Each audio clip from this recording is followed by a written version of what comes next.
मी बघतो एटीएम सारखी किंवा बँकांच्या व्यवहारासारखी कुटुंबाची अवस्था झाली आता, की पहिले काय करायचो आपण, बँकेमध्ये जायचो, स्लिप भरायचो आणि पैसे काढायचो. एटीएम आलं, 24 तास आपण कुठूनही पैसे काढायला लागलो. आपण बँकेत जायचं आता बंद केलं, मग 24 तास एटीएम मधून आपण पैसे काढायला लागलो. आता ते एटीएम कडे देखील आम्ही जायचं बंद केले. आता ऑनलाईन ट्रान्झॅक्शन करायला लागलो. आपण सहजपणे आपल्या मोबाईलवरनं पैसे पाठवायला लागलो. आता आपण एटीएम कडे देखील जात नाही. आणि हे जर कुणाला पटत नसेल तर निम्म्या लोकांनी एटीएमचा पिन देखील आता ती विसरलेली असते. आपण तिकडे जात नाही. नात्यांची अवस्था आता अशी झाली. पूर्वी निमंत्रण द्यायला लोक एकमेकाकडे जायची, भेटायची, बोलायची आणि निमंत्रण द्यायची.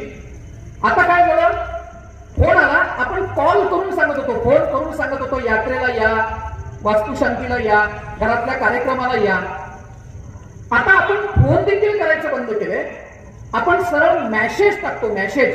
आणि मेसेजला त्या 2 हिरव्या टिक जर झालेल्या असतील तर आपण समजून जातोय की त्याला मेसेज पोहोचलाय. ऑनलाईनच्या जगात नाती ऑफलाईन कधी झाली हे कळायचं बंद झालंय. आपण किती याच्या आहारी जातोय, ऑनलाईन जगणं म्हणतोय त्याला. सकाळी गेलेला माणूस संध्याकाळी 6 वाजता संध्याकाळी घरात परत येणार होता आणि तो संध्याकाळी 6 वाजता जर परत आलेला नाही, आपण त्याचा फोन लावतो आणि त्याचा जर फोन लागला नाही तर काय करतो आपण, ऑनलाईन कधी होतोय आपण चेक करतो.